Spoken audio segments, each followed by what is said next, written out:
fire consumed all but the silent monk. The year is 1595.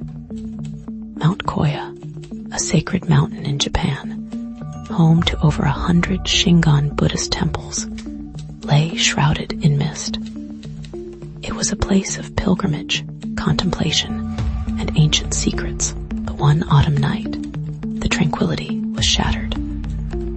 A roaring inferno engulfed the Mariokoin Temple, one of the most revered structures on the mountain, reducing centuries of history to ash. When the smoke cleared, amidst the charred remains, a single figure emerged unscathed, a wandering monk named Enkai.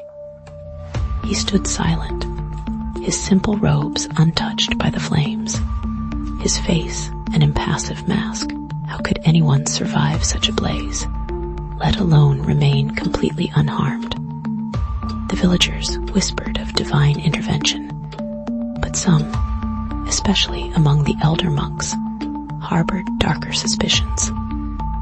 Was Enkai a miracle or a monster? Had he been divinely spared or diabolically protected? And if so, from what? The investigation, led by the stern and methodical Abbot Kojin, began amidst a climate of fear and reverence. Enkai, questioned repeatedly, offered only cryptic pronouncements about impermanence and the cycle of destruction and rebirth. He claimed to have been meditating deep within the temple when the fire erupted, shielded by a protective aura of spiritual energy. But the more Abbot Kojin probed, the more inconsistencies he uncovered. Witnesses placed Enkai near the temple's storehouse just hours before the fire, a place he had no legitimate reason to be.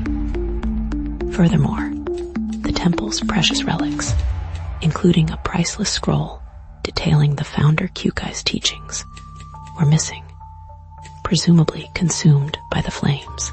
Yet strangely, fragments of the scroll's lacquered box were later found hidden near Enkai's meager belongings. Was Enkai simply a lucky survivor, or a thief and arsonist hiding behind a veil of piety? Suspicion intensified when a local charcoal merchant came forward with a startling revelation.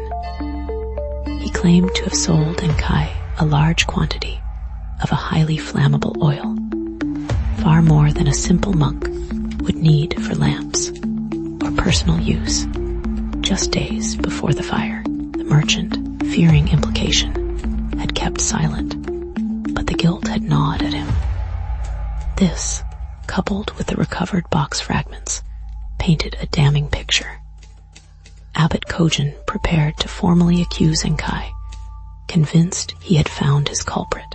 But then, a young acolyte, sorting through the temple's salvaged texts, stumbled upon an ancient, forgotten manuscript. It detailed a secret ritual, practiced by a reclusive sect of monks within Mariokoin, involving controlled burns and a rare herb that, when ingested, granted temporary immunity to fire. Could Enkai have been a participant in this forbidden practice, and the fire an accident gone horribly wrong? The revelation of the secret ritual threw the investigation into chaos.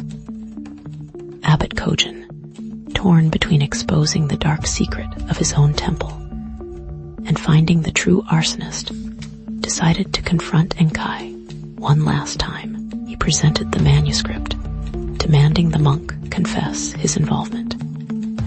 Enkai, his stoic facade finally cracking, admitted to knowing of the ritual, but vehemently denied setting the fire. He claimed he had been investigating the sect, suspecting them of heresy. He revealed that he had witnessed a heated argument between the sect's leader and another monk just hours before the blaze. The other monk, a disgraced former disciple named Ryokan, had been banished from the temple years ago for his volatile temper and radical interpretations of Buddhist scripture. Had Ryokan returned to exact revenge? using the sect's own ritual against them.